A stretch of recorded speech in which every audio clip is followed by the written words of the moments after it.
ॐ श्री परमात्मने नमः। अथ चतुर्दशोऽध्यायः। गुणत्रयविभागयोगः। श्रीभगवानुवाच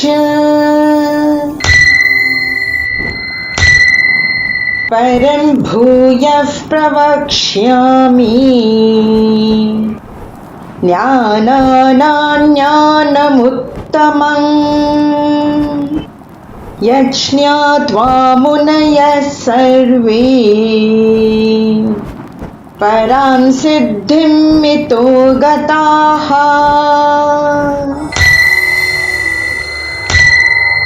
इदं ज्ञानमुपाश्रित्य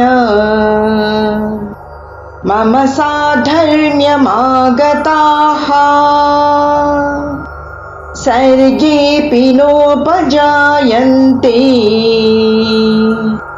प्रलये न व्यथन्ति च।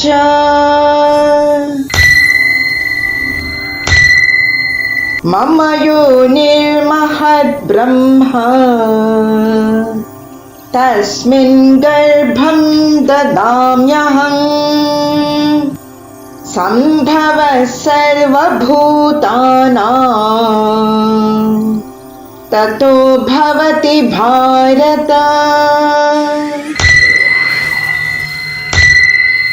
सर्वयोनिषु कौन्तेय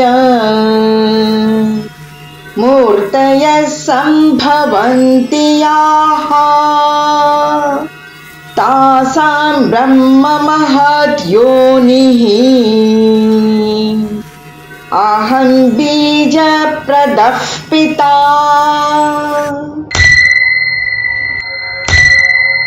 सत्त्वं रजस्तम इति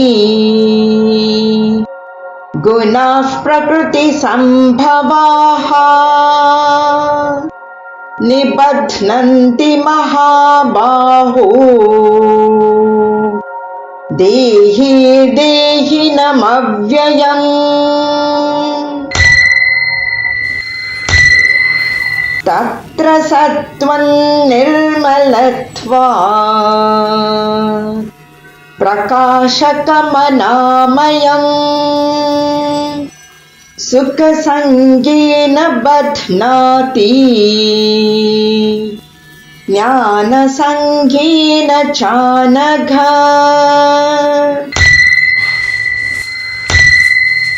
रजो रागात्मकं विद्धि तृष्णासङ्गसमुद्भवम् तन्निबध्नाति कौन्तेय कर्मसङ्गेन देहिनम्।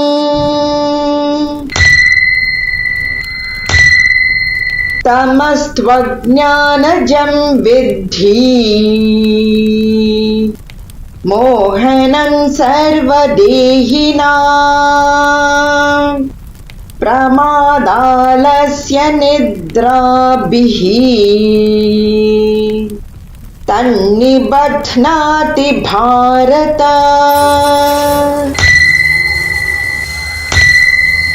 सत्त्वं सुखे संजयति रजः कर्मणि भारत ज्ञानमावृत्य तु तमः प्रमादे संजयत्युत।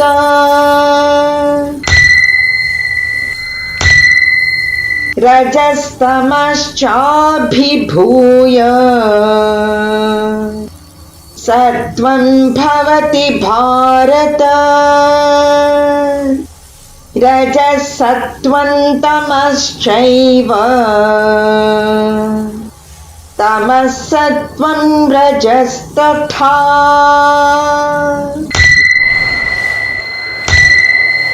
सर्वद्वारेषु देहेऽस्मिन् प्रकाश उपजायते ज्ञानं यदा तदा विद्यात् विवृद्धं सत्त्वमित्युत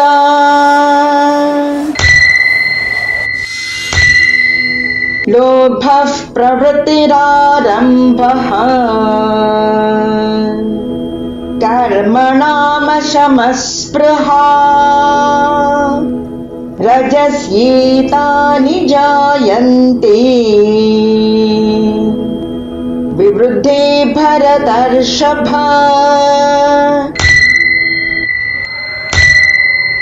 अप्रकाशो प्रवृत्तिश्च प्रमादो मोह एव च तमस्येतानि जायन्ते विवृद्धे कुरु नन्दन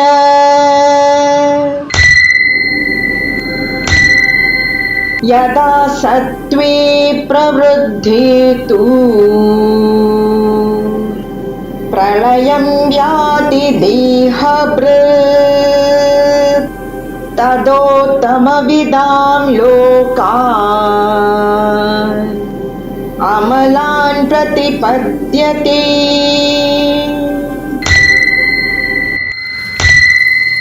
रजसी प्रलयं गत्वा कर्मसङ्गिषु जायते तथा प्रलीनस्तमसि मूढयोनिषु जायते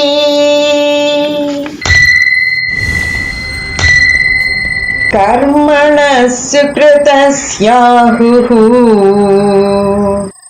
सात्विकं निर्मलं फलम् रजसस्तु फलं दुःखम् अज्ञानं तमसः फलम्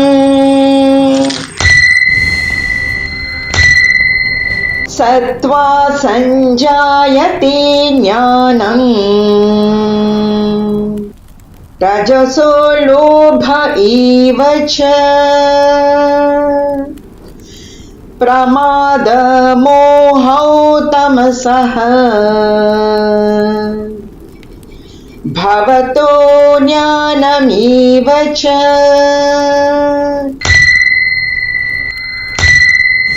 ऊर्ध्वं गच्छन्ति सत्त्वस्थाः मध्ये तिष्ठन्ति राजसाः जगन्यगुणवृत्तिस्थाः अधो गच्छन्ति तामसाः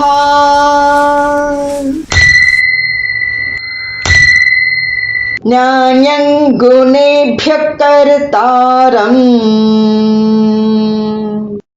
यदा द्रष्टानुपश्यति गुणेभ्यश्च परं वेत्ति मद्भावं सोऽधिगच्छति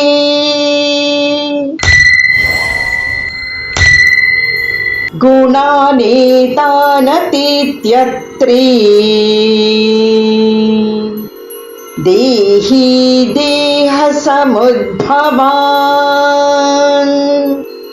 जन्म मृत्युजरा दुःखैः विमुक्तोऽमृतमश्नुते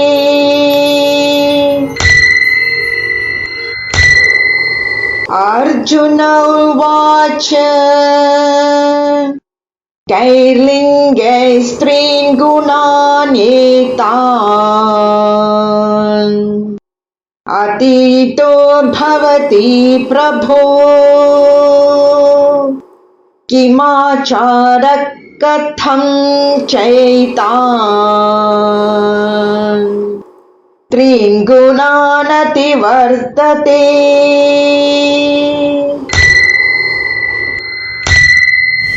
श्रीभगवानुवाच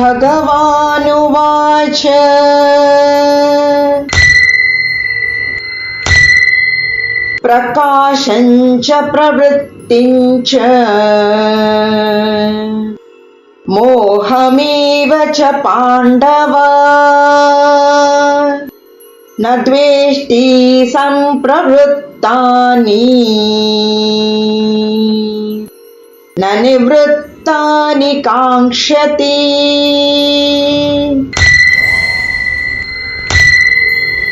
उदासीनवदासीनः गुणैर्यो न विचाल्यते गुणा वर्तन्त इत्येव योऽवतिष्ठति नेङ्गते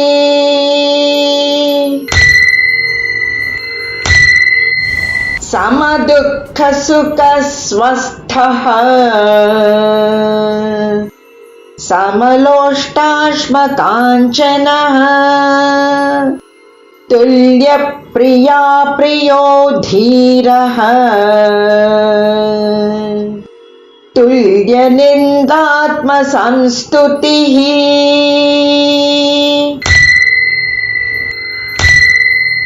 मानापमानयोस्तुल्यः तुल्यो मित्रारिपक्षयोः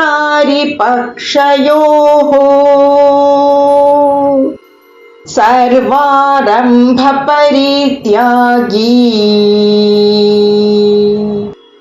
गुणातीतः स उच्यते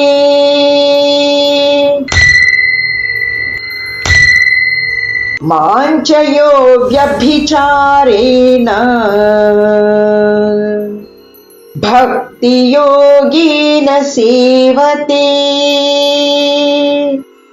सगुणान् समतीत्यैतान्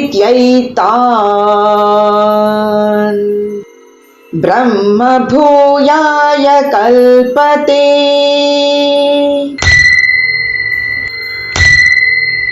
ब्रह्मणो हि प्रतिष्ठाहम् अमृतस्याव्ययस्य च शाश्वतस्य च धर्मस्य सुखस्यैकान्तिकस्य च